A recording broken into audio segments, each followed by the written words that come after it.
बहुत समय पहले एक राजू नाम का आदमी था। वो गोलगप्पे बेचता था। वो कई सालों से गोलगप्पे बेच रहा था। वो घर से बाहर निकलता सुबह सुबह। वो दिन भर गोलगप्पे बेचता था। वो हर दिन की तरह आज भी गोलगप्पे बेच रहा था। वो सोच रहा था गोलगप्पे जल्दी से खत्म हों। फिर कहा उसने, गोलगप्पे ले लो, गोलगप्पे ताजे ताजे गोलगप्पे ले लो। आज मेरे गोलगप्पे जल्दी खत्म हो जाएगा क्योंकि मैंने नया पानी बनाया है। ऐसा कहने के बाद राजू अपने गोलगप्पे बेचने लगा और वहां पर लोग आने लगे। वो पानी बहुत अच्छा था। लोगों को वहां पानी बहुत अच्छा लग रहा था। अब राजू ने सोचा कि अब मेरे सारे गोलगप्पे खत्म हो जाएंगे। अब मैं अपने घर जा सकता हूँ। महेश काका अब बहुत दिनों बाद दिखाई दिए। आप बहुत दिनों से आपकी बेटी के गांव में थे। मुझे पता लगा कि आपकी बेटी ने नई नई जमीन खरीदी है और वो जमीन पर एक किराना की दुकान लगाने वाली है। क्या आप बता सकते हैं कि ये बात सही है या कुछ गलत है? हाँ राजू बेटा, मैं अपनी बेटी के गांव में था और मेरी बेटी ने जमीन खरीदी है और उस जगह पर वो किराना दुकान डालने वाली है।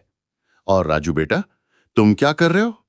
आज तुम्हारे गोलगप्पे जल्दी से खत्म हो जाएगा क्योंकि आज मुझे बहुत लोग दिख रहे हैं। क्यों बेटा, सही कहा ना मैंने? हाँ महेश काका, तुमने सही कहा। आज मेरे गोलगप्पे जल्दी खत्म हो जाएगा क्योंकि आज बहुत लोग आए हैं।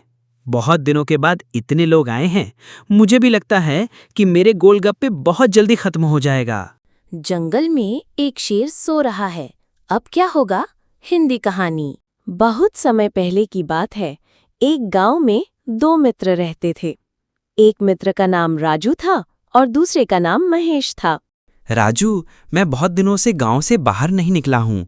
मैं तुम्हारे साथ पास के जंगल में जाते हैं और वहां से खाना पकाने के लिए लकड़ी लाते हैं। क्या विचार है? ठीक है महेश, मैं भी बहुत दिनों से जंगल में नहीं गया हूँ। मैंने सुना है कि उस जंगल में एक शेर आया है। क्या ये बात सही तो नहीं है ना? नहीं तो हम उस शेर का खाना बन जाएंगे। राजू, मैंने भी सुना है कि उस जंगल में एक शेर आया है, लेकिन उस शेर ने किसी पर हमला नहीं किया है। ठीक है, चलते हैं उस जंगल में, क्या होगा देखा जाएगा, लेकिन हम शाम के पहले घर आ जाएंगे।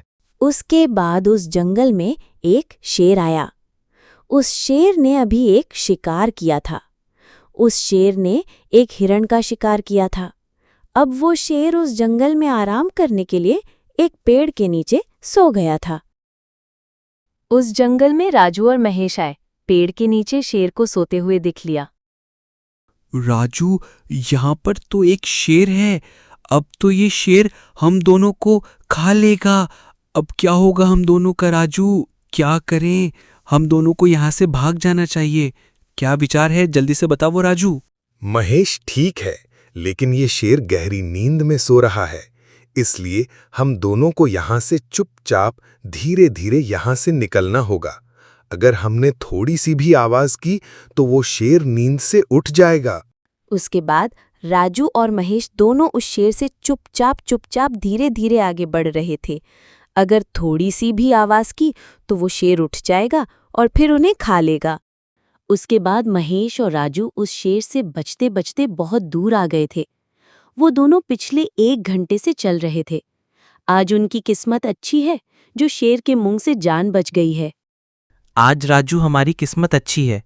अगर वो शेर नींद से उठ जाता तो वो हम दोनों को खा लेता। अच्छा हुआ कि वो शेर नींद से नहीं उठा। अब हम दोनों उस जंगल में बहुत दिनों तक अब नहीं जाएंगे। महेश, अब उस जंगल में मैं तो कभी भी वापस नहीं जाऊंगा। आज भगवान के वजह से हम दोनों उस शेर से बच गए। अगर वो शेर उठ जाता तो आज हम मर जाते। भगवान सबका भला करे। भगवान, आपका धन्यवाद। तो कैसी लगी कहानी? अब कहानी देखने के लिए कार्टून मिस्टर ज्ञानी का वीडियो लाइक करें और चैनल सब्सक्राइब करें।